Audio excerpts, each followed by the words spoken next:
عزیز ساتھیوں اور پیاری بہنوں، السلام علیکم ورحمۃ اللہ وبرکاتہ۔ امام حافظ ابن الجوزی رحمہ اللہ کی کتاب احکام النساء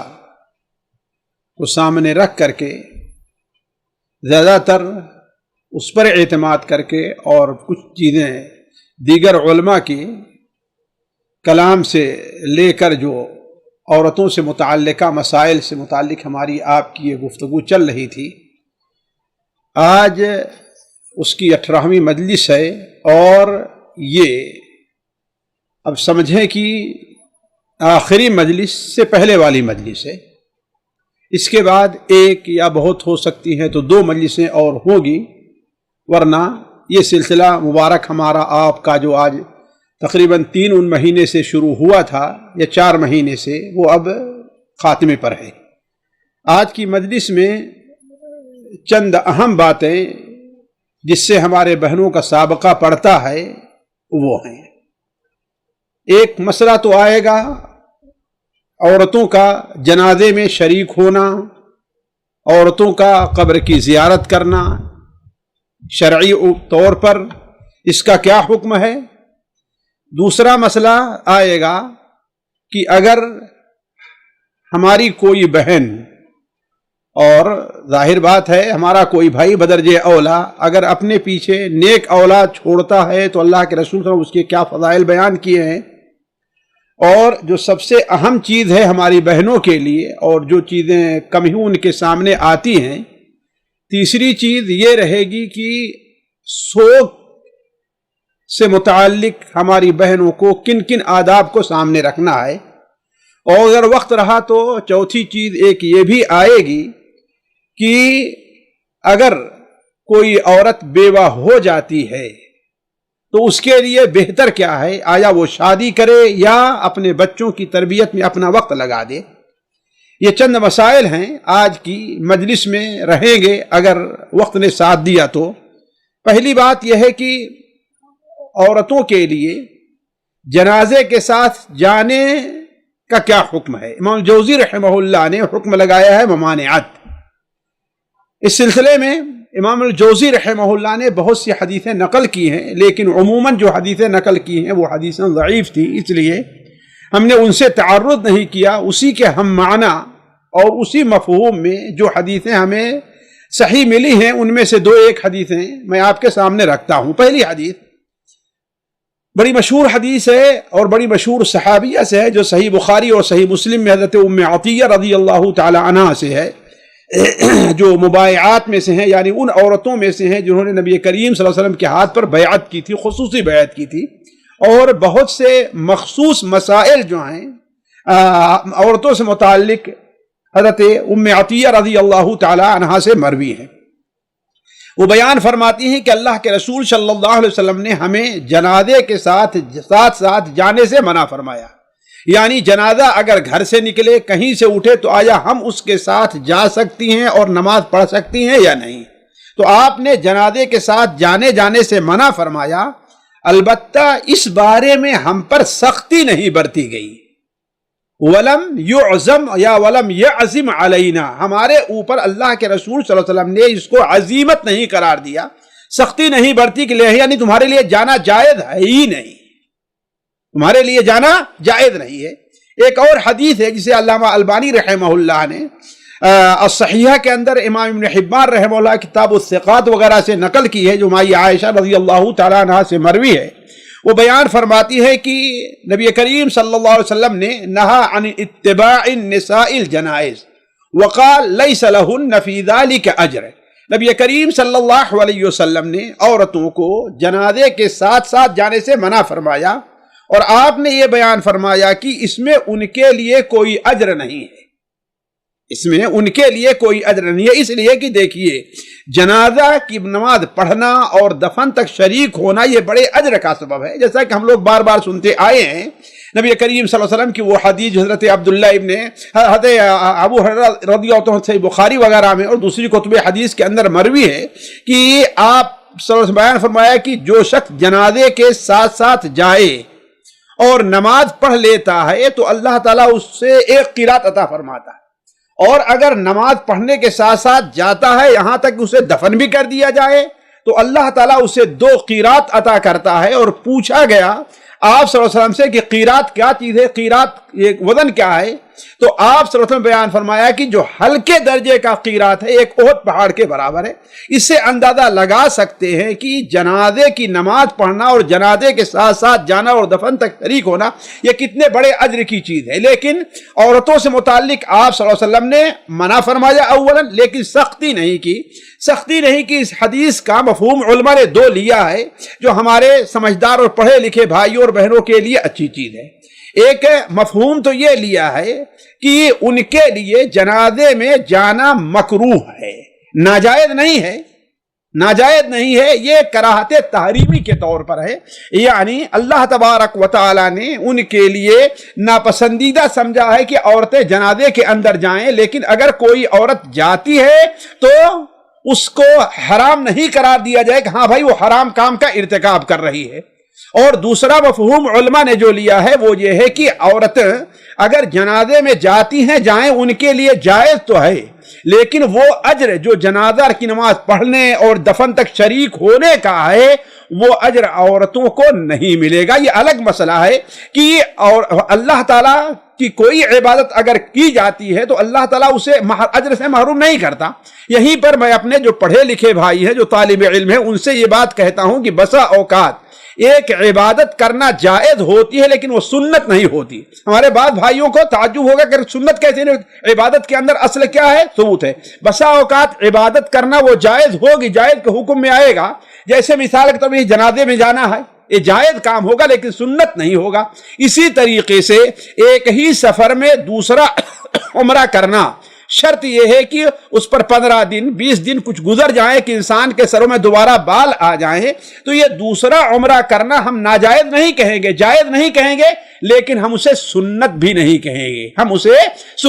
کہیں گے۔ تو یہ سمجھنا چاہیے فرق کہ بسا اوقات ایک عبادت جائز ہوتی ہے لیکن اسے سنت نہیں کہا جا سکتا، یعنی سنت نہ کہے جانے کا معنی یہ ہے کہ اس عبادت کے اوپر اللہ تعالیٰ نے خاص اہتمام کرنے پر جو اجر رکھے ہیں، جو بڑے بڑے ثواب و اجر رکھے ہیں، وہ اجر اس کو ملنے والے نہیں ہیں۔ اس چیز کو سمجھنا چاہیے۔ تو گویا اگر کوئی عورت جنازے میں شریک ہوتی ہے، نماز جنازہ پڑھنا چاہتی ہے تو نماز جنازہ پڑھ لے، اس لیے کہ بسا اوقات جذبات کا معاملہ ہوا کرتا ہے، بسا اوقات خواہش کا معاملہ ہوا کرتا ہے، تو اس خیر کام سے اسے روکا نہیں جاتا، لیکن اس کا اہتمام کیا جائے، عورتوں کے لیے اس جگہ بنائی جائے، عورتوں کا خصوصی طور پر اہتمام کر کے لے جایا جائے، یہ چیزیں عورتوں کے لیے مشروع نہیں ہیں۔ تو یہ پہلا مسئلہ ہے کہ عورتوں کے لیے جنازے کے ساتھ ساتھ جانا اور جنازے کی نماز پڑھنا یہ چیز سنت نہیں لیکن جائز ہے اگر عورتیں پڑھنا چاہیں تو۔ اس کی سب سے واضح دلیل صحیح مسلم کی وہ حدیث ہے کہ مائی عائشہ رضی اللہ تعالی عنہا نے جو بیان کیا ہے کہ حضرت سعد بن ابی وقاص رضی اللہ تعالیٰ عنہ جو مدینہ منورہ میں نہیں رہتے تھے، وہ عقیق جو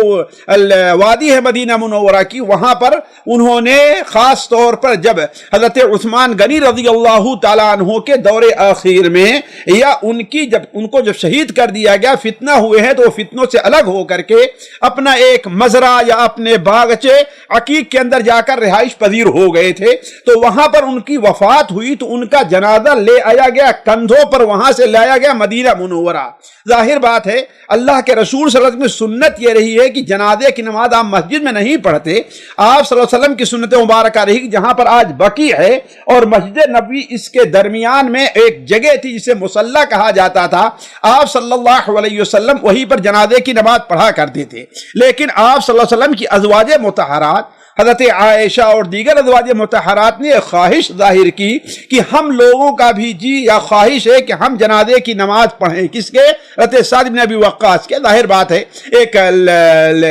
صاحب فضیلت اور صحابی اور عشرہ مبشرہ میں سے ہیں، اس لیے صحابہ ازواج مطہرات کی یہ خواہش ہوئی، تو آپ کی ازواج مطہرات نے یہ خواہش ظاہر کی کہ ان کے جنازے کو ٹھیک ہے وہاں لے جانا لے جائیں، لیکن پہلے مسجد سے گزاریں اور یہاں پر رکھ دیں تاکہ ازواج مطہرات وہاں جنازے میں شریک ہو جائیں۔ تو ایسا کیا گیا۔ بعض لوگوں نے اس پر عیب لگایا کہ جنازہ اور مسجد میں پڑھا جائے۔ یہیں سے ایک مسئلہ سمجھنا چاہیے کہ جنازے کی نماز مسجد میں پڑھنا یہ جائز تو ہے، لیکن افضل نہیں ہے، بہتر یہ ہے کہ اس کے لیے الگ جگہ بنائی جائے، جیسا کہ آپ صلی اللہ علیہ وسلم کا معمول رہا ہے۔ تو حضرت عائشہ رضی اللہ عنہا اور ازواج مطہرات کے طلب پر ان کا جنازہ لایا گیا اور مسجد کے کنارے یا دروازے پہ رکھا گیا اور ان لوگوں نے جنازے کی نماز پڑھی۔ تو جب لوگ ادھر ادھر کی گفتگو کرنے لگے تو مائی عائشہ رضی اللہ تعالی عنہا بیان کرتی ہیں کہ لوگوں کا عجیب معاملہ ہے، کسی پر اعتراض کرنے میں، کسی کی غلطی نکالنے میں بڑی جلدی سے کام لے لیتے ہیں، اور حالانکہ جس چیز کا علم نہیں ہے انہیں اس کے بارے میں پوچھنا چاہیے، غلطی نہیں نکالنی چاہیے۔ ہمارے اوپر یہ عیب لگا رہے ہیں کہ ہم نے مسجد کے اندر سے جنازہ گزارنے کا یا جنازہ لے جانے کا مسجد سے ہم نے طلب کیا ہے، حالانکہ اللہ کے رسول صلی اللہ علیہ وسلم نے سہیل ابن بیضہ اور بعض روایتوں بیضہ کے دونوں بیٹے کا جنازہ آپ صلی اللہ علیہ وسلم مسجد کے اندر پڑھی، الا فی جوف المسجد، مسجد کے اندر پڑھائی ہے۔ تو گویا مسجد کے اندر جنازے کی نماز پڑھائی جا سکتی ہے۔ اس سے معلوم یہ ہوا کہ اگر عورتیں جنازہ کہیں مسجد میں ہو رہا ہے یا جنازہ تیار ہونے کے بعد گھر میں رکھا ہے اور عورتیں اس پر نماز پڑھنا چاہیں مردوں سے پہلے ہی، تو وہ پڑھ سکتی ہیں، اس میں کوئی حرج کی بات نہیں ہے۔ حتیٰ کہ اگر وہ جنازہ قبرستان کے قریب بھی لے جایا جا رہا ہے، اگر عورتیں وہاں پر جنازے کی نماز پڑھنا چاہیں تو اگرچہ بہتر نہیں ہے، اس لیے کہ ساتھیوں یہ دروازہ کھول دینے کے بعد بڑی خرابیاں لازم آئیں گی، اس لیے کہ بھیڑ بھاڑ اور اس میں اختلاط اور دوسری چیزوں پر کنٹرول کرنا مشکل ہو جائے گا، اس لیے بہتر تو نہیں ہے۔ لیکن اگر کوئی عورت یہ خواہش رکھتی ہے اور جانا چاہتی ہے تو اسے حرام نہیں کیا جا سکتا یا اسے منع نہیں کیا جا سکتا۔ یہ تو پہلا مسئلہ ہے۔ دوسرا مسئلہ امام الجوزی رحمہ اللہ نے چھیڑا ہے قبروں کی زیارت کرنے کا، یعنی قبروں کی زیارت کرنا جائز ہے، عورتوں کے لیے نہیں۔ امام الجوزی رحمہ اللہ کا مسئلہ ہے، جیسے عموماً حنابلہ کہا ہے کہ ناجائز ہے، چنانچہ اس سلسلے میں حدیثیں نقل کی ہے۔ سب سے پہلی حدیث حضرت عبداللہ ابن عباس رضی اللہ تعالی عنہما کی ہے، جو سنن ابو داود میں، سنن ترمذی میں، سنن نسائی وغیرہ میں موجود ہے کہ اللہ کے رسول صلی اللہ علیہ وسلم لعن رسول اللہ زائرات القبور والمتخذین علیہا المساجد والسروج۔ یہی حدیث حضرت ابو ہریرہ سے سنن ترمذی وغیرہ میں بھی ہے۔ حضرت عبداللہ ابن عباس کی بھی حدیث ہے کہ جس میں کے بعد الفاظ ہیں لعن اللہ زوارات القبور، اللہ کے لعن رسول اللہ صلی اللہ علیہ وسلم، اللہ کے رسول صلی اللہ علیہ وسلم نے قبروں کی زیارت کرنے والی یا قبروں کی بکثرت زیارت کرنے والی عورتوں پر لعنت بھیجا ہے۔ اللہ کے رسول سے لعنت گویا، اور جس کام پر لعنت بھیجی جاتی ہے وہ کام گویا کی حرام اور ناجائز بلکہ گناہ کبیرہ ہوا کرتا ہے۔ لیکن اگر دیگر حدیثوں پر نظر کی جائے، خود مائی عائشہ رضی اللہ تعالیٰ عنہ، اور ہمیشہ اس بات کو سمجھنا چاہیے کہ راوی جو ہے، جو روایت بیان کر رہا ہے، وہ اس کے مفہوم کو زیادہ سمجھتا ہے۔ تو حضرت عائشہ رضی اللہ تعالی عنہا کی دیگر حدیثیں جن میں سے بھی بات کا میں ذکر کرتا ہوں، اس سے یہ معلوم ہوتا ہے کہ یہ تو یا تو پھر یہ اولاً زیارت جو لعنت کا معاملہ ہے یہ ابتدائی مرحلے میں ہے، ابتدائی یعنی جب مردوں کو بھی منع کر دیا تھا اللہ کے رسول صلی اللہ علیہ وسلم قبروں کی زیارت سے، اسی وقت عورتوں کو اوپر بھیجا اور لعنت بھیجی تھی۔ اور دوسرا مفہوم یہ ہو سکتا ہے کہ عورتوں کو بکثرت، جیسا کہ بعض روایات میں ہے زوارات القبور، یعنی جو قبروں کی بہت زیارت کرتی ہیں، یعنی اپنی عادت بنا لیتی ہے، وہاں میلے لگاتی ہیں، بھیڑ بھاڑ میں شریک ہوتی ہے، وہاں جا کر کے رونا پیٹنا اور وویلا مچاتی ہے، ایسی عورتوں کو لیے قبر کی زیارت ناجائز اور حرام بلکہ کبائر میں داخل ہوگی۔ البتہ اگر کوئی عورت محض عبرت کے لیے یا اس کا مقصد آخرت کو یاد کرنا ہے، موت کو یاد کرنا ہے، تو اس کی اجازت عورتوں کو بھی ہونی چاہیے، جیسا کہ مائی عائشہ رضی اللہ تعالی عنہا کے عمل سے ثابت ہوتا ہے۔ چنانچہ سنن ابن ماجہ میں اور مستدرک حاکم میں حضرت مشہور ابو ملیکہ ایک تابعی ہیں، وہ بیان کرتے ہیں کہ ہم نے ایک بار دیکھا کہ مائی عائشہ رضی اللہ تعالی عنہا کہیں سے آ رہی یا قبرستان سے آ رہی ہیں، تو میں نے ان سے سوال کیا کہ اے امی جان آپ کہاں سے آ رہی ہیں؟ انہوں نے جواب دیا کہ میں اپنے بھائی عبد الرحمن ابن ابی بکر کی قبر کی زیارت کر کے آ رہی ہوں۔ تو میں نے پوچھا کہ کیا اللہ کے رسول صلی اللہ علیہ وسلم نے قبر کی زیارت سے عورتوں کو منع نہیں کیا ہے؟ تو مائی عائشہ رضی اللہ تعالیٰ عنہ نے جواب دیا کہ یہ بات صحیح ہے، پہلے آپ نے منع فرمایا تھا، پھر اس کی اجازت دے دی، تو گویا اگر ادب کو ملحوظ رکھا جائے اور وہ وہاں جا کر کے رونا پیٹنا اور واویلا نہ مچائے جائے، مثال کے طور پر ہماری کوئی بہن اپنے شہر سے دور رہتی ہے، ہمارے کسی بہن کے کسی عزیز قریب کا، اس کے والد کا، اس کے بھائی کا، اس کی والدہ کا، اس کی بہن کا، جیسا کہ یہ معاملات پیش آتے، اور ہم میں سے تقریباً بہت سے لوگوں کو یہ معاملات پیش آئے ہیں جو یہاں دیار غیر میں رہ رہے ہیں۔ اب اگر وہ اپنے ملک جاتی ہے تو اس کی ایک خواہش ہوتی ہے کہ ہاں بھائی وہ بھی اپنے والد کی قبر کے اوپر کم سے کم کھڑی ہو جائے اور وہاں ان کے لیے دعا کر دے، یہ دل کی تسلی کا معاملہ ہوا کرتا ہے۔ تو اب حدیثوں کے اوپر یا مائی عائشہ رضی اللہ تعالی عنہا کی حدیث کے اوپر عمل کریں تو گویا اس کی اجازت ملتی ہے، اور حضرت عبداللہ ابن عباس کی مذکورہ حدیث کو ملائیں تو گویا یہ اجازت تو ہے لیکن بڑے محدود دائرے میں۔ او ایک چیز، دوسری چیز ان شروط اور آداب کو مرحوظ رکھا جائے جو شرعی جو شرطیں اور آداب ہیں۔ تو اس سلسلے میں جو سب سے واضح حدیث ہے وہ صحیح مسلم میں حضرت ام المؤمنین عائشہ رضی اللہ تعالیٰ عنہا کی ہے، جو ایک لمبی حدیث ہے، میں وہ پوری حدیث آپ کے سامنے نہیں رکھتا بلکہ اختصار کے ساتھ رکھتا ہوں۔ مائی عائشہ بیان فرماتی ہیں رضی اللہ تعالیٰ عنہا کہ ایک بار رات کو اللہ کے رسول صلی اللہ علیہ وسلم، جبکہ میری باری تھی، یعنی میرے یہاں آپ کے سباشی کی باری تھی، تو آپ تشریف لے آئے، آپ نے اپنے کپڑے اتار کر رکھ دیے، آپ صلی اللہ علیہ وسلم اپنے جوتے اتارے اور پیر کے پاس رکھ دیے، اور جو ایک چادر تھی اس کو آدھا بچھائے اور بستر کے اوپر لیٹ گئے۔ ابھی اتنی ہی دیر لیٹے تھے کہ آپ نے سمجھا کہ میں سو گئی ہوں، مجھے تنگ نہیں کرنا چاہتے تھے، مجھے خوفزدہ نہیں کرنا چاہتے تھے، تو اچانک چپکے سے اٹھے، اپنا کپڑا لیا اور جوتا پہنا، اپنا پیر میں پہنا اور دروازے سے نکل گئے اور آہستہ سے دروازہ بند کیا۔ میں چونکہ جاگ رہی تھی لیکن میں کچھ بولی نہیں۔ جب میں دیکھا کہ آپ نکلے ہیں تو شیطان ہمارے دل کے اندر کچھ وسوسے ڈالا، اس لیے ہم نے بھی اپنی چادر اٹھائی، اپنے سر کے اوپر باندھا، لپیٹا اور آپ کے پیچھے نکل گئی۔ تو میں کیا دیکھتی ہوں کہ آپ بقی جاتے ہیں، آپ بقی میں گئے اور قبروں کے پاس کھڑے ہو کر کے دعائیں کرتے رہے، بلکہ 3 بار ہاتھ اٹھا کر کے دعا کی۔ اس حدیث سے ساتھیوں یہ بھی معلوم ہوتا ہے کہ قبر کے اوپر ہاتھ اٹھا کر کے دعا کرنا یہ جائز اور مشروع ہے۔ پھر اس کے بعد آپ پلٹے تو میں بھی پلٹی، آپ کو آگے کوئی چیز یعنی کوئی وجود دکھائی دیا کہ کوئی انسان ہے، تو آپ ذرا تیز چلے تو میں بھی تیز آپ سے آگے بڑھی، آپ دوڑے تو میں بھی دوڑی، حتیٰ کہ آپ اور دوڑے تو میں اور تیز دوڑی، اور ہوا یہ کہ میں آپ کو مجھے اس سے پہلے کہ آپ مجھے پہچان پاتے اور آپ اپنے گھر کے پاس پہنچے، میں آ کر کے گھر میں داخل ہوئی اور بستر کے اوپر لیٹ گئی۔ لیکن آپ صلی اللہ علیہ وسلم جب حسب معمول آئے اور دیکھا کہ میرے سانس اوپر نیچے ہو رہے ہیں، میرا پیٹ پھول رہا ہے، تو کہا عائشہ یہ کیا ہے؟ آپ صلی اللہ علیہ وسلم نے جب میری یہ کیفیت دیکھی تو کہا یہ کیا ہے عائشہ؟ تو ہم نے کہا اے اللہ کے رسول کچھ بھی نہیں ہے، لیکن آپ نے کہا کہ دیکھو تم بتلاتی ہو، ورنہ اللطیف الخبیر العلیم الخبیر، اللہ تعالیٰ مجھے بتلا دے گا۔ تو مائی عائشہ رضی اللہ تعالیٰ عنہ نے پورا قصہ بتلا دیا۔ تو آپ نے فرمایا اچھا، جو میرے سامنے آگے آگے ایک شخص چل رہا تھا وہ تم ہی تھی، ایک وجود جو دکھائی دے رہا تھا، ایک سایہ جو دکھائی دے وہ تم ہی تھی۔ مائی عائشہ نے فرمایا کہ ہاں، اب چھپانے کی کیا بات ہے، جو بات ہوگی اللہ تعالیٰ تو اس کو جان لیتا ہی ہے اس کو۔ علا کل حال حدیث کے آخر میں آپ صلی اللہ علیہ وسلم نے یہ بیان فرمایا کہ دیکھو جبرائیل آئے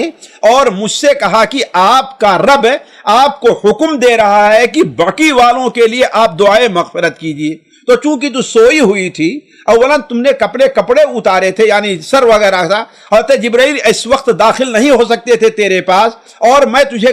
پریشان نہیں کرنا چاہا، اچانک اٹھ کے جاتا، اس لیے میں آہستہ سے چلا گیا۔ تو مائی عائشہ نے بیان فرمایا اس وقت کہ اے اللہ کے رسول صلی اللہ علیہ وسلم، اگر ہم بھی قبروں کی زیارت کریں، ہم جائیں تو ہمیں کیا دعا کرنی چاہیے، ہم کیا کہیں؟ تو آپ صلی اللہ علیہ وسلم نے انہیں سکھایا السلام علی اہل الدیار من المؤمنین والمسلمین ویرحم اللہ المستقدمین منا والمستاخرین وَإِنَّا إِن شَاءَ اللَّهُ بِكُمْ لَاحِقُونَ۔ یہ دعا آپ نے سکھائی۔ یہاں پر مائی عائشہ نے جب کہا تو آپ نے یہ نہیں کہا کہ تمہیں قبر کی زیارت کے لیے جانا نہیں ہے، تو گویا معلوم یہ ہوا کہ عورتیں قبر کی زیارت کر سکتی ہے، لیکن ان حدود اور شروط کو جو ہے مد نظر رکھنا ہوگا۔ اس کے بعد امام الجوزی رحمہ اللہ نے بہنوں کو ترغیب اور کے طور پر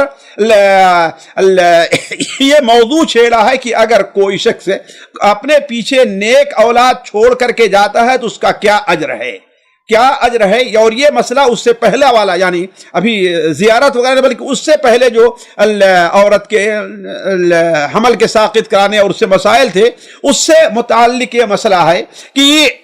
اگر کوئی شخص اپنے پیچھے، اور یہ جو خبر دی جا رہی بطور ترغیب کے ہے کہ ہر انسان کو، ہر مسلمان کو، ہر بہن کو یہ کوشش کرنی چاہیے کہ اس کی اولاد جو چھوڑ کر کے جا رہی نیک اور صالح ہو، اس لیے کہ نیک اور صالح لوگوں کی دعا کی قبولیت، اللہ کی دعا اللہ کے نزدیک قبولیت کی زیادہ حقدار رہا کرتی ہے بجائے فاسق اور فاجر لوگوں کی۔ ویسے اللہ تعالیٰ تو کافر کی دعا بھی قبول کرتا ہے، لیکن عموماً جو اللہ تعالیٰ دعا قبول کرتا ہے وہ کیا ہے؟ مؤمنین کی ہے۔ اور جو جتنا ہی دل کا صاف ہوگا، جتنا ہی متقی اور پرہیزگار ہوگا، جتنا ہی گناہوں سے پرہیز کرنے والا ہوگا، جتنا ہی پاک روزی کا اہتمام کرنے والا ہوگا، وہ اللہ کے رسول اللہ تبارک و تعالیٰ کے نزدیک دعاؤں کی قبولیت کا زیادہ حقدار ہوگا، یا اس کی دعا اللہ کے نزدیک قبولیت کی زیادہ حقدار ہوگی۔ اس لیے ہر بھائی بہن کو گویا اللہ کے رسول صلی اللہ علیہ وسلم کی یہ دعوت ہے،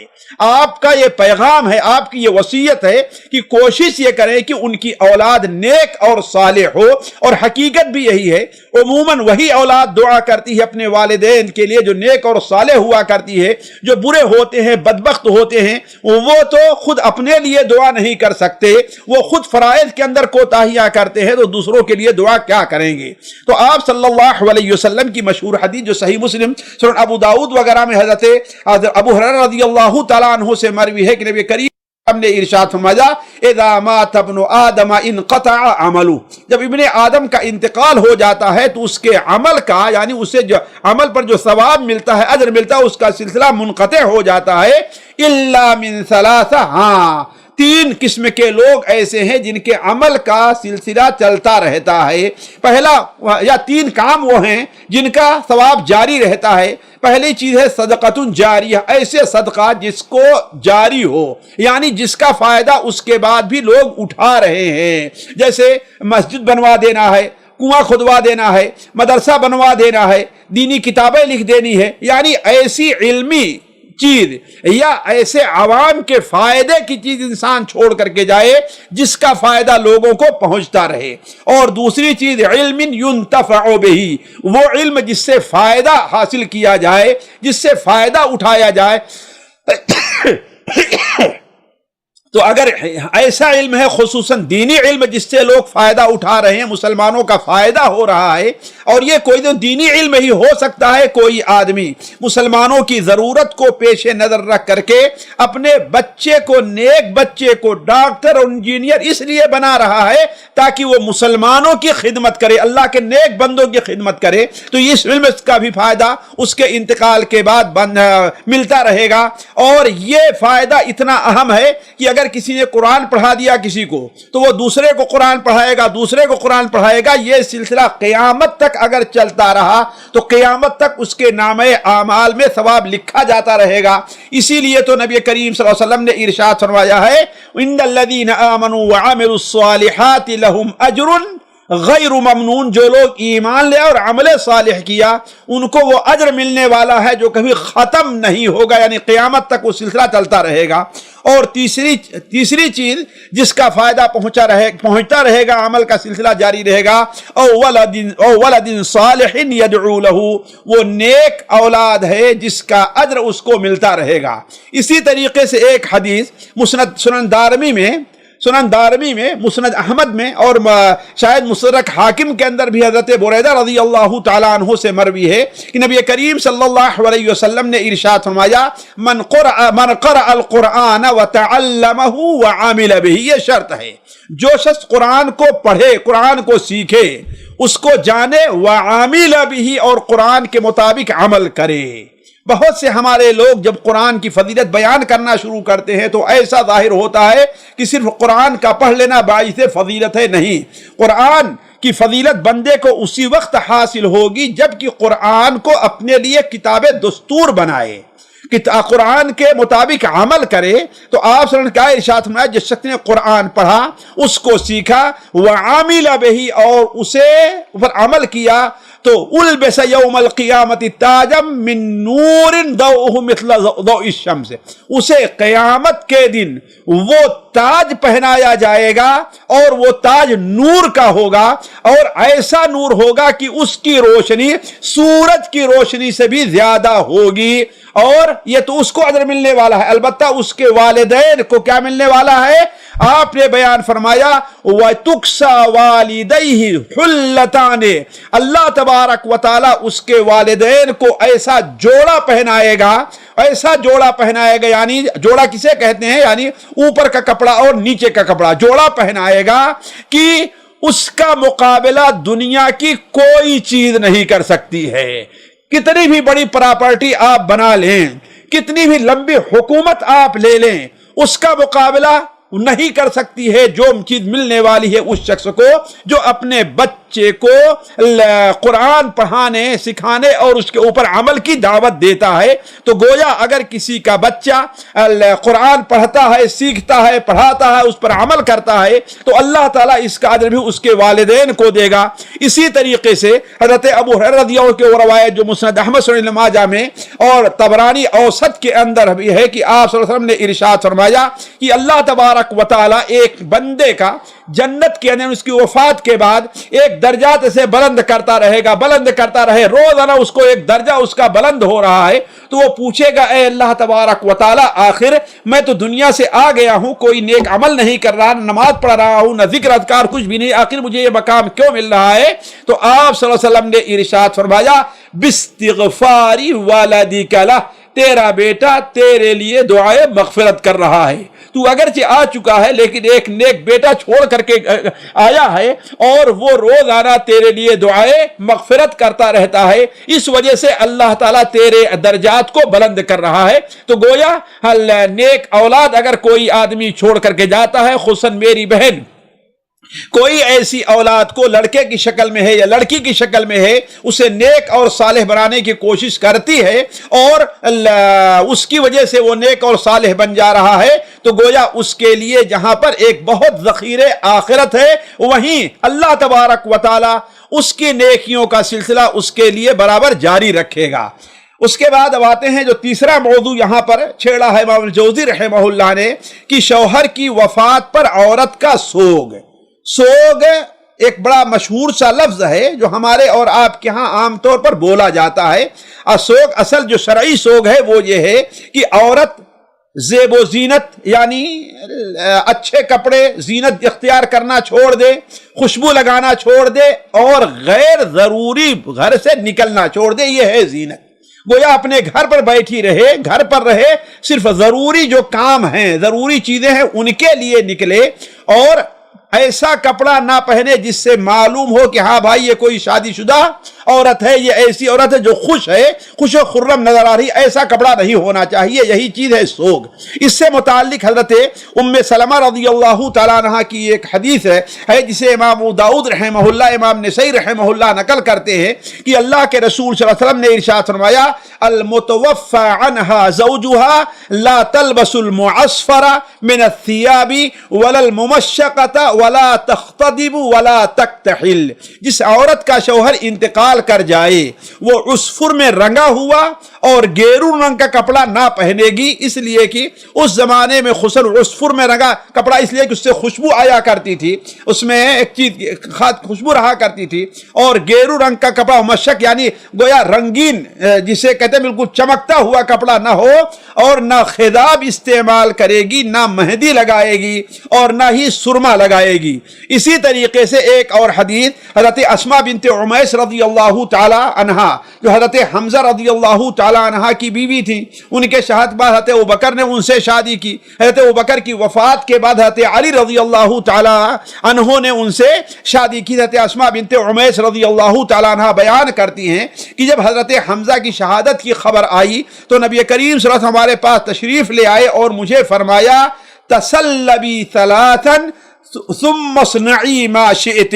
3 دن سوگ کا کپڑا پہنو پھر اس کے بعد جو چاہو کرو۔ یہاں یہ 2 حدیثیں ہم نے آپ کے سامنے نقل کی ہیں، اب اس سے متعلقہ چند مسائل کچھ عموماً امام الجوزی رحمہ اللہ نے اپنی کتاب کے مسائل کو ذکر کیا ہے، لیکن سمجھنے کے لیے میں تھوڑی سی تفصیل آپ کے سامنے رکھتا ہوں۔ پہلی چیز جو ہے وہ ہم نے آپ کے سامنے رکھ دیا کہ سوگ کیا ہے، یعنی زیب و زینت اور بنا و سگار کی چیزوں کو چھوڑ دینا اور بلا حاجت گھر سے نہ نکلنا سوگ کہلاتا ہے، یا ہر ایسی چیز ترک کر دینا جیسا کہ ہم نے کہا جس سے معلوم ہو کہ یہ عورت بہت خوش ہے اور شوہر والی ہے اور شادی والی عورت ہے۔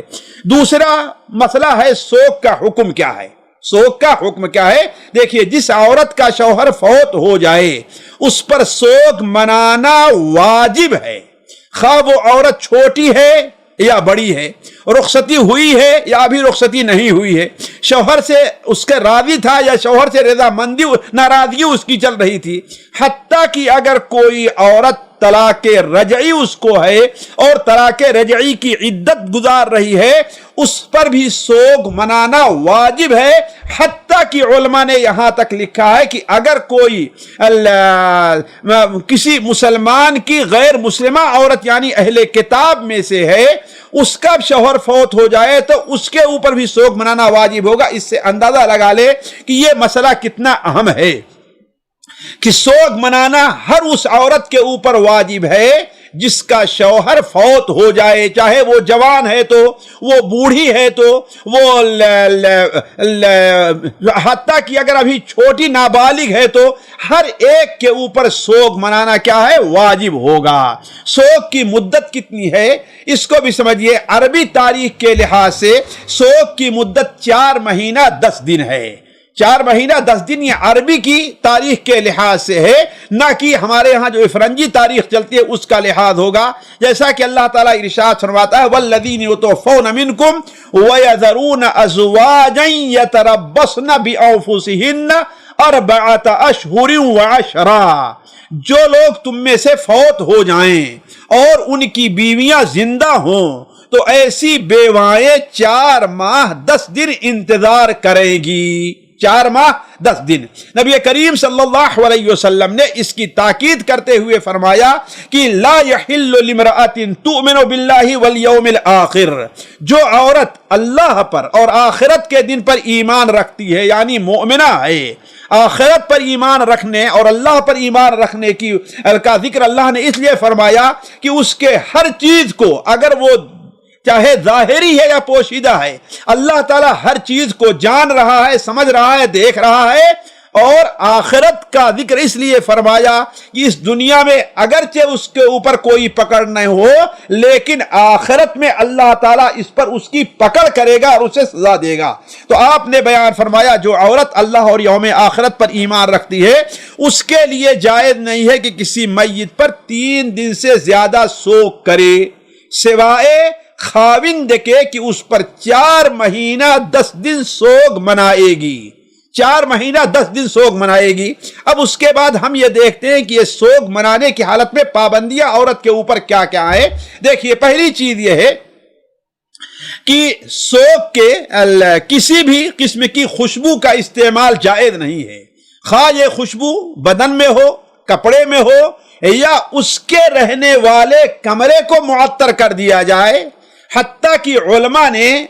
ایسی چیز کے کھانے سے ہی منع کیا ہے جس میں خوشبو ملی رہتی ہے، جیسے یہاں پر قہوہ ہے جس میں زعفران ملا رہتا ہے، زعفران بھی ایک قسم کی خوشبو ہے، اور ہمارے ہند و پاک میں کچھ ایسے کھانا جس میں کیوڑا جل وغیرہ ڈالتے ہیں خوشبو کے لیے، اس کے اوپر بھی متنبہ رہنا چاہیے کہ کسی بھی قسم کی خوشبو عورت کے لیے اس کا استعمال جائز نہیں ہے۔ یہ پہلی چیز ہے۔ دوسری چیز، اپنے جسم میں کسی بھی قسم کی زینت سے بچے گی، جسم کے اوپر زینت سے بچے گی۔ یہ سرما لگانا ہے، خوبصورت زیب و زینت والے کپڑے پہننا ہے، مہندی وغیرہ کا خداب لگانا ہے، گویا ہر وہ چیز جسے زینت سمجھا جاتا ہے اس کا استعمال عورتوں کے لیے شوق کی حالت میں جائز نہیں ہوگا۔ اس کو سمجھنا چاہیے، بلکہ اس کا ترک واجب ہوگا۔ تیسری چیز، کسی بھی قسم کا زیور پہننے سے بھی پرہیز کرے گی، حتیٰ کہ انگوٹھی بھی نہیں پہنے گی۔ کسی بھی قسم کا زیور، حتیٰ کہ انگوٹھی بھی وہ نہیں پہنے گی۔ کان کی بالیاں ہیں اور وہ چیزیں ہیں، یہ کوئی چیز، حتیٰ کہ اگر چوڑی بھی ہے تو اس کو بھی وہ نکال دے گی۔ اس سلسلے میں حضرت ام عطیہ رضی اللہ تعالیٰ عنہ، جن کا ذکر درس کے شروع میں آ چکا ہے کہ ہم نے بتایا تھا کہ ان سے عورتوں سے متعلق بہت سے مسائل ان سے مروی ہیں، ان کی حدیث صحیح بخاری اور مسلم وغیرہ میں ہے، وہ بیان کرتی ہیں کہ اللہ کے رسول صلی اللہ علیہ وسلم نے بیان فرمایا، لا تحد المرأة فوق 3 الا على زوج، عورت کسی میت پر 3 دن سے زیادہ سوگ نہ منائے سوا اپنے شوہر کے کہ اس پر 4 ماہ 10 دن کا سوگ منائے گی۔ اس درمیان کوئی رنگین کپڑا نہ پہنے گی۔ رنگین سے مراد خصوصاً وہ رنگ جو بہت ہی چٹک خوبصورت رہا کرتا ہے، البتہ وہ رنگین کپڑے جو عام خاطب سلے جو بنائی کے طور پر آتے ہیں اور وہ خوبصورت نہیں مانے جاتے ہیں، وہ عام سے کپڑے مانے جاتے ہیں، کام کاج کے لیے انسان پہنتا ہے تو اس کی ممانعت نہیں ہے، مگر وہ کپڑا جس کی بنائی رنگین دھاگوں سے ہو، نہ سرما لگائے گی، نہ خوشبو استعمال کرے گی۔ ہاں، حیض سے طہارت کے وقت قسط یا ظفار کی معمولی خوشبو استعمال کر سکتی ہے۔ آج کل اس کی جگہ ہمارے اور آپ کے ہاں شیمپو اور خوشبو والے صابنوں نے لے لی ہے، یعنی گویا کہ وہ اگر طہارت حاصل کرتی ہے تو اس وقت شیمپو وغیرہ استعمال کر سکتی ہے۔ چوتھی پابندی اس کے اوپر یہ ہے کہ شوہر کی وفات کے وقت وہ جس گھر میں تھی عدت بھی اسی گھر میں گزارے گی۔ ہماری بہنوں کو یہ مسائل کو سمجھنا بہت ضروری ہے، اس لیے کہ انہیں پیش آتے ہیں، یا ہر بہن کے سامنے ایسی عورتیں ہوتی، ایسے مسائل ہوتے ان کو یہ مسائل پیش آتے ہیں۔ تو عورت پر ضروری ہے کہ اپنے شوہر کی عدت اسی گھر میں گزارے جس گھر میں وہ اپنے شوہر کے ساتھ رہائش پذیر تھی، خواہ وہ گھر اپنی ملکیت کا ہو، کرائے پر دار کی حیثیت سے رہ رہی ہے، اپنے شہر میں ہے یا کسی اور شہر میں ہے۔ ہاں، وہاں اس کا کوئی رشتہ دار رہ رہا ہے یا اس کا کوئی رشتہ دار نہ رہ رہا ہو، ہر صورت میں اسے عدت اپنے ہی گھر میں گزارنی ہے۔ پھر سن لے اس کو، اس لیے کہ بہت سے سوالات ہوتے ہیں اور بہت سے لوگ اعتراضات کرتے ہیں۔ یہ ایک شرعی حکم ہے، اللہ کا حق ہے، اس کی پابندی ضروری ہے۔ عورت کے اوپر ضروری ہے کہ اپنے شوہر کی وفات کی عدت اسی گھر میں گزارے جس گھر میں وہ اپنے شوہر کے ساتھ رہائش پذیر تھی، خواہ گھر اپنی ملکیت ہو یا کرایہ دار کی حیثیت سے رہ رہی ہو، وہ اپنے شہر میں ہو یا کسی اور شہر میں ہو، وہاں اس کا کوئی رشتہ دار ہو یا کوئی رشتہ دار نہ ہو، ہر صورت میں اسے عدت اپنے ہی گھر میں گزارنی ہے۔ جیسا کہ حضرت ابو سعید خدری رضی اللہ تعالی عنہ کی بہن فریعہ بنت مالک رضی اللہ تعالی عنہ کے واقعے سے پتہ چلتا ہے۔ وہ واقعہ کیا ہے، انہی کی زبانی سنیے۔ حضرت فریعہ کا بیان ہے کہ میں رسول اللہ صلی اللہ علیہ وسلم کی خدمت میں حاضر ہوئی کہ آپ سے اجازت لے کر اپنے خاندان والے لوگ بنو خدرہ، یہ جو یمن کے علاقے میں رہتے تھے، وہاں منتقل ہو جاؤں، کیونکہ میرے شوہر اپنے بھاگے ہوئے غلاموں کی تلاش میں نکلے تھے۔ وہ مقام قدوم میں تھے کہ میرے شوہر نے انہیں جا لیا، یعنی غلاموں کو، مگر ان غلاموں نے مل کر انہیں قتل کر دیا۔ چنانچہ میں خدمت نبی میں اپنے بھائی کے ساتھ حاضر ہوئی کہ آپ مجھے میرے گھر والوں کے پاس جانے کی اجازت دے دیں، کیونکہ میرے شوہر نے میرے لیے اپنے ذاتی مکان میں نہیں چھوڑا، مجھے اپنے ذاتی مکان میں نہیں چھوڑا ہے، اور نہ ہی میرے لیے کوئی خرچ چھوڑا ہے۔ ان کا کہنا ہے کہ میری بات سن کر کے، یعنی حضرت فریہ رضی اللہ تعالیٰ کا کہنا ہے کہ میری بات سن کر کے پہلے تو رسول اللہ صلی اللہ علیہ وسلم نے اجازت دے دی، ابھی میں اسی حجرے میں تھی یا مسجد نبوی کے دروازے ہی پر تھی کہ آپ نے مجھے بلایا اور فرمایا تم نے کیسے کہا، پھر اپنا قصہ بیان کرو۔ تو میں نے اپنے شوہر کے ساتھ پیش آئے پورے ماجرے کو دوبارہ بیان کر دیا۔ اس کے بعد آپ صلی اللہ علیہ وسلم نے ارشاد فرمایا امکثی فی بیتک حتی یبلغ الکتاب اجلہ، امکثی فی بیتک حتی یبلغ الکتاب اجلہ، اپنے اسی گھر میں اقامت رکھو، اسی گھر میں رہو یہاں تک کہ کتاب یعنی اللہ تعالیٰ کی بیان کی ہوئی جو مدت ہے، یتربصن باربعۃ اشہر وعشرہ جو مدت ہے وہ مدت پوری ہو جائے۔ حضرت فریہ بیان کرتی ہیں کہ پھر میں نے اسی مکان میں 4 ماہ 10 دن کی عدت گزاری۔ لیکن ساتھیوں جانتے ہیں اسلام مصالح کے لیے آیا ہے، مفاسد کے لیے نہیں۔ کچھ ایسی صورتیں ہو سکتی ہے کہ عورت کے لیے جانا جائز ہوگا۔ مثال کے طور پر اگر کوئی مکان وقتی طور پر کرائے پر لیا ہے، جیسے کسی شہر میں علاج کے لیے گیا، وہاں کسی ہوٹل میں کرائے پر لے لیا، کوئی مکان کرائے پر لے لیا، تو اب یہ حکم اس پر نہیں لگے گا، بلکہ وہ حکم لگے گا جس مکان میں وقتی طور پر وہ ٹھہری ہوئی ہے، چاہے وہ وقتی طور سے مراد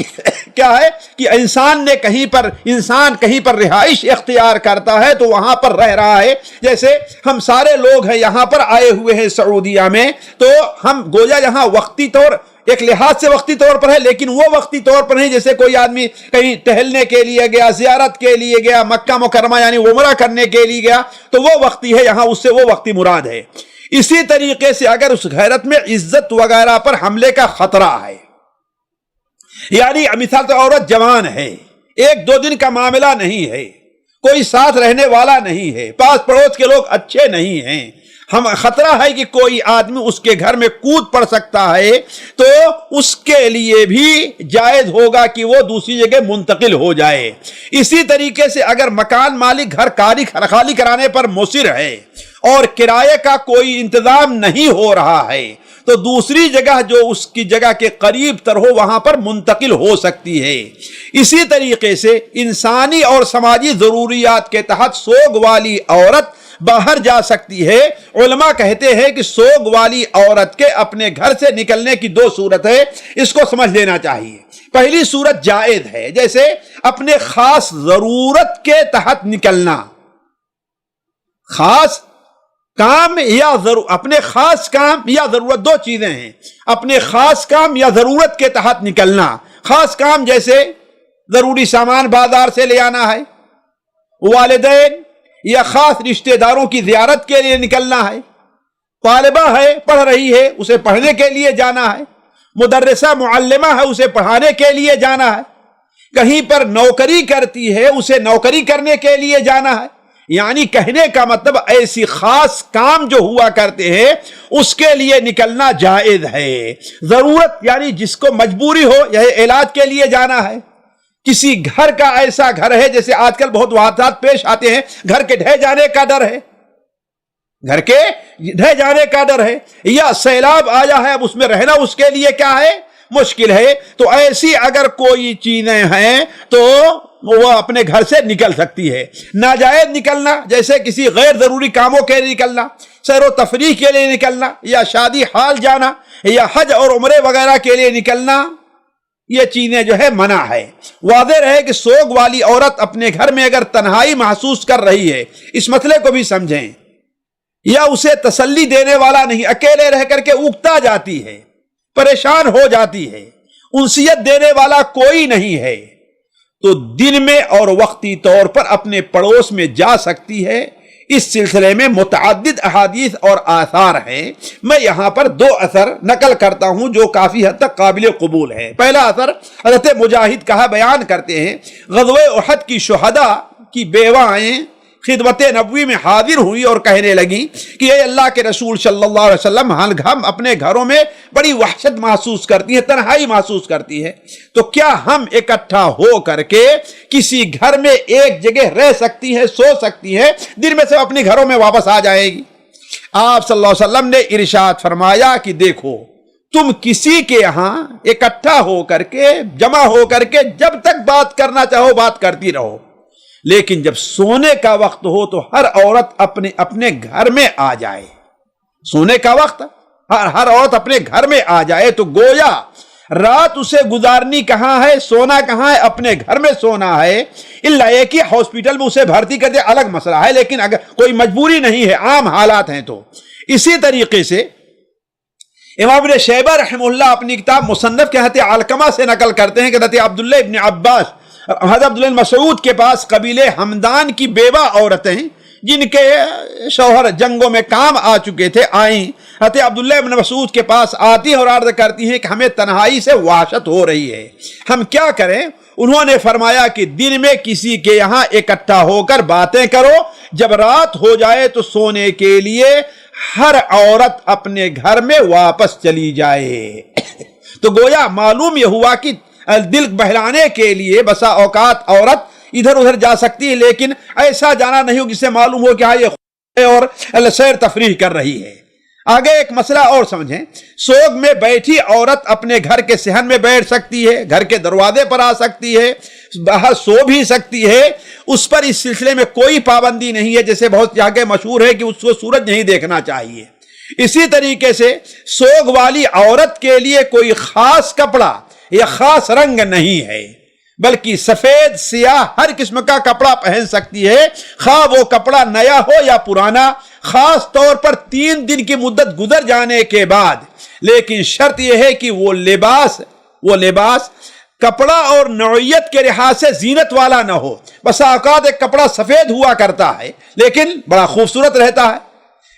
ریشم کا کپڑا ہے اگرچہ سادہ ہو لیکن ظاہر بات یہ زینت کی چیز ہے، تو وہ کپڑا جو ہونا چاہیے بذات خود زینت اور خوبصورت نہیں ہونا چاہیے۔ اسی طریقے سے سوگ والی عورت نہا سکتی ہے، اپنے کپڑے دھو سکتی ہے، اپنے بھالوں کو دھو سکتی ہے، اس میں کنگھی کر سکتی ہے۔ جن حدیثوں میں کنگھی سے ممانعت ہے اس میں وہ کنگھی ہے کہ کنگھی کو خوبصورت خوشبودار چیزوں سے کنگھی کی جاتی تاکہ بال دیر تک اس میں سے خوشبو آتی رہے، لیکن عام کنگھی جو ہمارے ہاں عورتیں کرتی ہیں نہانے کے بعد یا ایسا تیل لگانے کے بعد کہ جو تیل خوشبودار نہ ہو، صرف بالوں کو سیدھا کرنے کے لیے یا بالوں میں اگر سروں میں جیسے جو وغیرہ پڑ جاتی اس کو نکالنے کے لیے بال لگانا تیل لگانا ضروری ہوتا ہے، تو اس کے اوپر کوئی پابندی نہیں ہے۔ اسی طریقے سے اگر کسی عورت کو اپنے کسی خاص قریبی، اس کو سمجھیں گے خاص قریبی میں کہہ رہا ہوں، بیٹا ہے بیٹی ہے، اس کی شادی میں حاضر ہونا ضروری ہے تو حاضر ہو سکتی ہے۔ اسی طریقے سے سوگ والی عورت ٹیلی فون پر بات کر سکتی ہے، مہمانوں کا استقبال کر سکتی ہے۔ ہر وہ مرد جس کے سامنے ہونا اس کے لیے اس حالت سے پہلے جائز تھا، انہی مردوں کے سامنے سوگ کی حالت میں ہو سکتی ہے۔ البتہ وہ مرد جیسے چچا بھائی ہے، پھوپھو زاد بھائی ہے، مامو زاد بھائی ہے، جس کے لیے پہلے ناجائز تھا اس کے لیے جیسے پہلے جائز تھا ویسے اس حال میں بھی ناجائز ہے۔ یہ نہیں کہ پہلے تو جائز سمجھتی تھی اور اب اس کو ناجائز سمجھنے لگے، یہ چیز نہیں ہے۔ جو پہلے جائز تھا وہ اب بھی جائز ہے، جو پہلے ناجائز تھا وہ اب بھی ناجائز ہے۔ یہ مسئلہ اب آگے بڑھتے ہیں۔ شوہر کے علاوہ کسی اور پر سوگ جائز نہیں ہے، شوہر کے علاوہ کسی اور پر یہ 4 مہینے سال وغیرہ کا سوگ جائز نہیں ہے۔ اولا دیکھیے سوگ عورتوں کے ساتھ خاص ہے، اس کو سمجھنا چاہیے۔ مردوں کے لیے سوگ منانا، ماتمی لباس پہننا، کالا لباس پہننا اور سوگ جتانے کے لیے خاموش رہنا جیسا کہ آج ہوتا ہے، ہندی میں کہتے ہیں مون دھارن کرنا، یہ قطعاً جائز نہیں ہے۔ یہ بدعت مسلمانوں میں غیر قوموں سے آئی ہوئی ہے۔ سوگ خاموش ہو کر کے گویا ان کی روح کو لوگ فائدہ پہنچانا چاہتے ہیں، تو یہ چیز جائز نہیں ہے۔ اسی طریقے سے عورت پر بھی صرف اپنے شوہر پر سوگ منائے گی، شوہر کے علاوہ کسی اور شخص پر کتنا ہی قریبی اور عزیز ہو،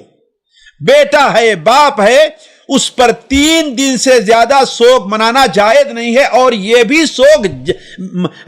جائز ہے، مستحب نہیں ہے، اور شوہر پر سوگ منانا واجب ہے۔ غیر شوہر پر جو 3 دن کے لیے اجازت دے دی گئی ہے یہ صرف جائز کی حد تک ہے. مستحب یہ ہے کہ عورت صبر سے کام لے اور دل پر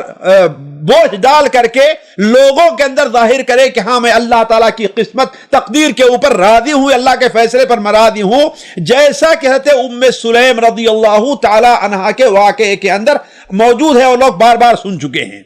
تو کہنے کا مطلب کہ سوگ بھی کیا شوہر کے علاوہ کسی اور پر جائز نہیں ہے. حضرت صفیہ بنت ابی عبید ایک تابعیہ ہیں, وہ بیان کرتی ہیں کہ نبی کریم صلی اللہ علیہ وسلم کی بیوی حضرت ام سلمہ سے روایت کرتی ہیں کہ رسول اللہ صلی اللہ علیہ وسلم نے ارشاد فرمایا لا يحل لامرأة تؤمن بالله واليوم الآخر, جو عورت اللہ پر اور آخرت کے دن پر ایمان رکھتی ہے اس کے لیے جائز نہیں کسی میت پر سوگ 3 دن سے زیادہ منائے سوائے اپنے شوہر کے کہ اس پر 4 مہینہ 10 دن سوگ منائے گی. یہی روایت تقریباً اسی معنی میں حضرت ام سلمہ کی بیٹی حضرت زینب رضی اللہ تعالی عنہ حضرت آپ صلی اللہ علیہ وسلم کی بیوی حضرت ام حبیبہ سے بھی اور آپ کی بیٹی آپ کی بیوی زینب بنت جحش رضی اللہ تعالی عنہ سے بھی روایت کرتی ہیں. یہیں سے اس غلط رسم کی تردید ہوتی ہے جو ہمارے ہند و پاک کے بعد علاقوں میں پائی جاتی ہے کہ کسی شخص کی وفات کے بعد جو پہلی عید آتی ہے اس عید کے موقع پر عورتیں رونا پیٹنا شروع کر دیتی ہیں, نئے کپڑے نہیں پہنتی ہیں, پھٹے پرانے جو کپڑے پہنے وہی پہنے ہوئے ہیں. یہ چیز بعین ہی غلط اور بدعت ہے. غم کا جہاں تک تعلق ہے وہ دل کا معاملہ ہے, وہ دل میں رہے, لیکن عید کا دن ہے اس دن اچھے کپڑے پہننا, خاص طور پر اگر عورت عید پڑھنے جا رہی ہے اور خوشبو اگر سوگ کے 4 مہینہ 10 دن نہیں ہے سوگ کے دن ہے تو اس وقت خوشبو وغیرہ لگانا, عورت اگر باہر نہیں جا رہی ہے یعنی گھر ہی میں ہے تو یہ چیزیں اس کے لیے جائز ہے, بلکہ یہ چیزیں مسنون ہوگی. ایک موضوع کو اور میں رکھ دے رہا ہوں کہ بیوہ عورت کا شادی کرنا یا نہ کرنا, اس سلسلے میں کیا چیز افضل ہے. دیکھیے حضرت عوف ابن مالک رضی اللہ تعالی عنہ سے روایت ہے کہ نبی کریم صلی اللہ علیہ وسلم نے ارشاد فرمایا انا وامرأة صفعاء الخدین کہاتین یوم القیامہ, میں اور کالے دھبے والے رخساروں والی عورت, یعنی وہ عورت جس کے اوپر غم کی وجہ سے, مشکلات کی وجہ سے, پریشانیوں کی وجہ سے اس کے چہرے پر کالے دھبے آ گئے ہیں, سیاہ پڑ گیا ہے اس کا کالا چہرہ, تو آپ نے بیان فرمایا میں اور رخساروں میں کالے دھبے والی عورت قیامت کے دن اس طرح ہوں گی. یعنی وہ عورت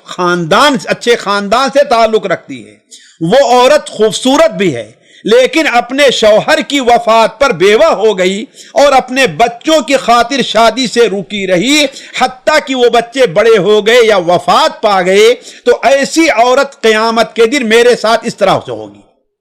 ایک اور حدیث جو حضرت ابو ہریرہ سے مسند ابو یعلا اور مسند بزار میں مروی ہے, میں پہلے بتا دوں کہ یہ دونوں حدیثیں الگ الگ اس میں ضعف ہے. علامہ البانی نے دونوں کو ضعیف کہا ہے, لیکن اولاً تو یہ فضائل اعمال, دوسرے یتیم بچوں کی پرورش کی اہمیت, اور تیسرے بعض علماء نے اس حدیث کو جیسا کہ امام البزار رحمہ اللہ کا بھی رجحان اسی طرف ہے, مسند احمد کے محققین کا رجحان بھی اسی طرف ہے کہ یہ حدیث حسن اور حسن لغیر ہی کو پہنچتی ہے, اس لیے اس حدیث کو ہم نے یہاں پر ذکر کیا ہے. تو آپ نے بیان فرمایا صلی اللہ علیہ وسلم نے, جیسا کہ مسند ابو یعلا وغیرہ مسند بزار میں حضرت ابو ہریرہ کی روایت کہ سب سے پہلے جنت کا دروازہ میرے لیے کھولا جائے گا, میں جب کھٹکاؤں تو کھولا جائے گا, میں جنت میں داخل ہونا چاہوں گا کہ ایک عورت جلدی سے مجھ سے آگے بڑھنا چاہے گی, میں آپ جنت میں پہلے داخل ہو جائے. میں کہوں گا یہ کیا, تم کون ہو, تم یہاں پر کیا کر رہی ہو؟ تو کہے گی انا امرأۃ قعدت علی ایتام لی, میں وہ بیوہ عورت ہوں جو اپنے یتیم بچوں کے لیے ہم نے شادی نہیں کیا ہے. تو کہنے کا مطلب یہ ہے کہ اگر کوئی عورت ایسا کرتی ہے تو یہ اس کے لیے مستحب اور باعث اجر ہے. لیکن یہاں ایک بات پر اچھی طریقے سے نظر رکھنی چاہیے. ایک بات پر اچھی طریقے سے نظر. پہلی بات یہ ہے کہ اس عورت کو اپنے بارے میں اعتماد ہو کہ وہ غیر شادی شدہ رہ کر کے عملاً یا ذہناً اپنے آپ کو فواحش سے بچائے رکھے گی. لیکن اگر یہ صورت نہ ہو بلکہ اس کے برائی میں پڑنے کا خطرہ ہو یا اپنی شہوت کو ختم کرنے کے لیے غیر فطری راستہ اختیار کرنے پر مجبور ہو تو اس کے لیے غیر شادی شدہ رہنا جائز نہیں بلکہ شادی کرنا ضروری ہوگا. ایک بات. دوسری بات، بظاہر ایسے حالات ہوں کہ وہ اپنے بچوں کا خرچ چلا سکتی ہے. اس کے پاس مال شوہر نے چھوڑا ہے، اس کے پاس کوئی وظیفہ ہے، اس کے پاس کوئی ہنر ہے کہ اس ہنر سے کام لے کر کے وہ اپنے بچوں کا خرچہ چلا سکتی ہے. یہ نہیں کہ وہ خود بھیک مانگتے پھرے اور بچے عادت سیکھ کر کے وہ بھیک مانگنا شروع کر دیں. تو یہ چیز بھی چونکہ بھیک مانگنا یہ کوئی اچھی چیز شریعت کی نظر میں نہیں ہے. بلکہ اگر مادی طور پر اس کا اور اس کے بچوں کا کوئی انتظام نہ ہو اور وہ عورت کسی نیک مرد صاحب خیر سے اس لیے شادی کرتی ہے کہ اپنے بچوں کا خرچ پورا کر سکے، چلا سکے، تو یہ بھی اس کے لیے باعث اجر ہے. ہم اس حدیث کے اوپر نظر کریں جو سنن نسائی مسند احمد روایت ام سلمہ رضی اللہ تعالیٰ بیان فرماتی ہیں کہ جب ان کی عدت ختم ہوئی، حدیث لمبی ہے لیکن مختصر حصہ میں آپ کے سامنے رکھ رہا ہوں، جب ان کی عدت ختم ہوئی تو آپ صلی اللہ علیہ وسلم نے ان کو پیغام بھیجا. تو انہوں نے 3 عذر پیش کیا تھا کہ اے اللہ کے رسول، اولا تو میں بڑی غیرت مند عورت ہوں، شاید آپ کی دوسری بھی بیویاں ہیں، ہماری سوکنیں ہوں گی، میں برداشت نہ کر سکوں اور آپ کی شان میں کوئی گستاخی ہو جائے. دوسری بات یہ ہے کہ اے اللہ کے رسول صلی اللہ علیہ وسلم، میں بچوں والی عورتیں ہوں، ان کے خرچ کا، ان کی تربیت کا بڑا اہم مسئلہ ہے، میں کہاں سے کروں گی، آپ کے ساتھ مشغول ہو کر کے آپ کی خدمت میں رہ جاؤں گی. اور تیسرا مسئلہ یہ ہے کہ یہاں پر میرا کوئی قریبی نہیں ہے کہ جس میں مشورہ کروں. آپ صلی اللہ علیہ وسلم نے کہا کہ جہاں تک پہلی بات کا تعلق ہے تو میں اللہ تعالیٰ سے دعا کرتا ہوں، امید ہے کہ اللہ تعالیٰ تمہارے اندر سے اس کمی کو دور کر دے گا. اور جہاں تک بچوں کا معاملہ ہے، تیرے بچے اللہ اور اس کے رسول کی کفالت میں آ جائیں گے. بعض روایات میں آیا کہ تیرے بچے میرے بچے کے طریقے سے ہیں. تو کہنے کا مطلب یہ ہے کہ اگر کوئی ایسی صورت ہے تو عورت شادی کرے، ورنہ بغیر شادی رہتا ہے اس کے لیے باعث اجر ہے. ایک اور صورت ہے کہ اگر عورت شادی نہیں کرتی ہے تو اس کے لیے جائز نہیں بلکہ بہتر ہوگا. وہ یہ ہے کہ وہ اپنے شوہر کو جس کے ساتھ رہی ہے آخرت میں بھی اس کا ساتھ چاہتی ہے، اس کی نیکی کی وجہ سے، اس کے صلاح کی وجہ سے. صرف یہ دنیاوی محبت کے طور پر یہ الگ چیز نہیں، لیکن اگر اس کے اندر کوئی ایسی خوبی تھی، نیک تھی کہ اللہ تعالیٰ اسے جنت میں داخل کرے گا، جیسا کہ کبھی امید ہوتی ہے، ورنہ جنت صرف یہ تو اللہ کا معاملہ ہے. تو اگر ایسی بات ہے تو وہ عورت بھی بغیر شادی کے رہ سکتی ہے. اسی لیے امام الجوزی رحمہ اللہ نے اس کے بارے بعد یہ باب باندھا ہے کہ عورت اپنے آخری شوہر کے ساتھ رہے گی جنت میں، جو اس کا آخری شوہر ہوگا وہ اس کو ملے گا. مائی عائشہ رضی اللہ تعالیٰ کی ایک حدیث ہے جسے علامہ البانی صحیحہ میں نقل کرتے ہیں کہ المرأۃ لآخر ازواجہا، اللہ کے رسول نے ارشاد فرمایا کہ عورت جنت میں اپنے اسی شوہر کے ساتھ رہے گی جو اس کا آخری شوہر ہوگا. ایک اور حدیث ہے جسے عطیہ ابن قیس کلابی بیان کرتے ہیں کہ جب حضرت ابو دردہ رضی اللہ تعالی عنہ، یہ حدیث طبرانی اوسط وغیرہ میں ہے، علامہ البانی بھی اس کو قوی قرار دیتے ہیں صحیحہ میں، کہ جب حضرت ابو دردہ کا انتقال ہوا تو ان کی بیوی ام دردہ، یہ تابعیہ ہیں لیکن الحمدللہ فقیہت، جیسے بخاری شریف میں وکانت فقیہہ، بڑی فقہ اور سمجھ والی عورت تھی. تو حضرت ابو دردہ کا جب انتقال ہوا تو حضرت معاویہ رضی اللہ تعالیٰ عنہ نے حضرت ام دردہ کو ان سے شادی کا پیغام بھیجا، اور حضرت معاویہ رضی اللہ عنہ کا جو مقصد تھا وہ یہ تھا کہ تاکہ ان کی خرچ کھان وغیرہ کا اس طرح انتظام ہو جائے۔ تو ام دردہ نے جواب دیا کہ میں نے ابو دردہ سے سنا ہے، وہ بیان کرتے تھے کہ اللہ کے رسول صلی اللہ علیہ وسلم نے فرمایا ایوم امرأۃ، ہر عورت، جس عورت کا شوہر انتقال کر جائے اور اس کے بعد شادی کر لے تو یہ عورت جنت میں اپنی آخری شوہر کو ملے گی، لہذا میں ابو دردہ کے مقابلے میں آپ کو اختیار نہیں کر سکتی، ابو دردہ ہی کی بیوی بن کر کے میں رہنا چاہتی ہوں۔ ان کی اس بات کے جواب میں امیر معاویہ رضی اللہ تعالیٰ عنہ نے لکھا پھر تو تم بکثرت روزہ رکھو، کیونکہ یہ بھی ایک علاج ہے۔ سرہ ابن زفر رضی بیان فرماتے ہیں کہ حذیفہ رضی اللہ تعالیٰ نے اپنی بیوی سے کہا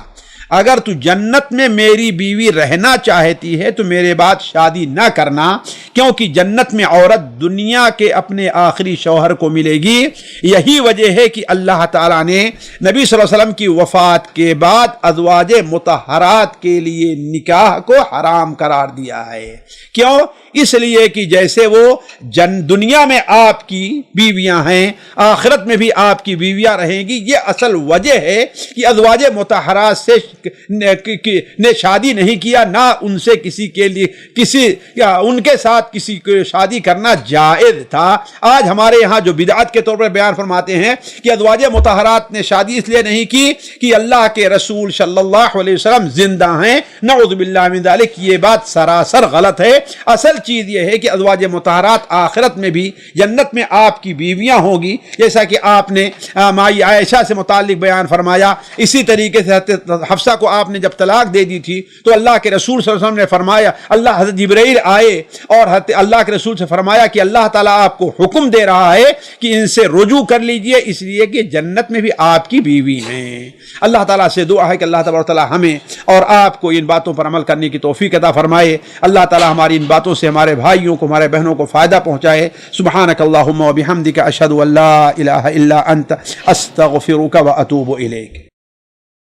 سامعین کرام، ہمارے علمی اور عوامی دروس اور سوال و جواب کی مجلسوں سے آپ خود بھی مستفید ہوں اور اپنے دوست و احباب کے ساتھ بھی شیئر کریں۔ عین ممکن ہے کہ آپ کے شیئر سے کسی کی اصلاح اور آپ کے لیے صدقہ جاریہ بن جائے۔ واٹس ایپ پر اسلامک میسج حاصل کرنے کے لیے نمبر نوٹ فرمائیں: یعقوب عزیز